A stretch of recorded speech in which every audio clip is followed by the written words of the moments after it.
কিরে, তুই কেন ক্রিকেট খেলতে যাস?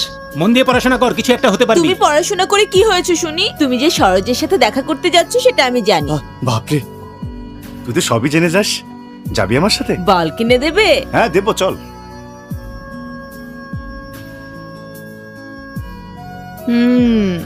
সুন্দর।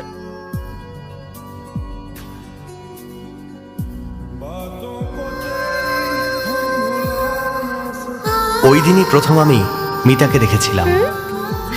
ছোটবেলায় যখন ক্রিকেট দেখতাম তখন সচিন হতে চাইতাম, সিনেমা দেখলে নায়ক হতে চাইতাম, কেউ যখন মারতো তখন পুলিশ হতে চাইতাম। কিন্তু মিতাকে দেখার পর সেদিন থেকে আজ পর্যন্ত আমি ওর হাজবেন্ড হতে চাই। শোন, তোরা এখানেই তোমরা খেল। যাও, আমি এখানেই ঠিক আছি। তোমার নাম কি? মিতা চক্রবর্তী। আর তোমার? রাজ, শ্রীরাজ। আমি তোমাকে স্কুলে কখনো দেখিনি। আমি তোমার স্কুলে পড়ি না, অন্য স্কুলে পড়ি। ও, ওখানে ওরা কি করছে? ওখানে ওরা খেলছে। চলো আমরাও খেলি। আমি খেলতে পারি না। আমি শিখিয়ে দেব, চলো। আচ্ছা।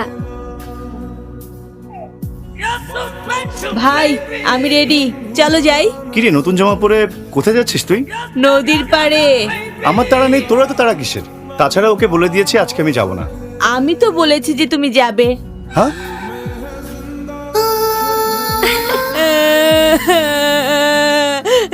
এই চুপ কর বললাম। তুই তো বাংলায় ঠিকমতো পড়তে পারিস না, আবার ইংলিশ মিডিয়ামে পড়তে চাস। আরে বাদ দাও না, যেখানে পড়তে চায় পড়তে দাও। ওরও তো একটা পছন্দ আছে। হ্যাঁ, সব সময় তো ওর কথাই চলে, তাই না? এটাও চলবে। এবার চুপ কর।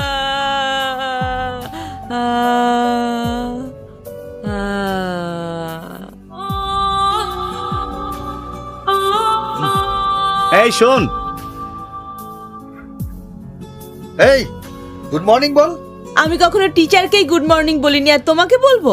পাগল কোথাকার।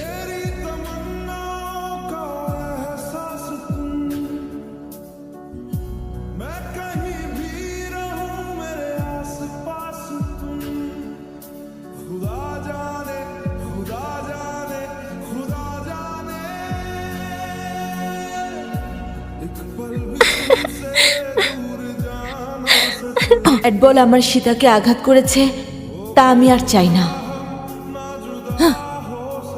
মিতা গ্রাম ছেড়ে শহরে চলে যাচ্ছে পড়াশোনার জন্য। তুই তাড়াতাড়ি আয়।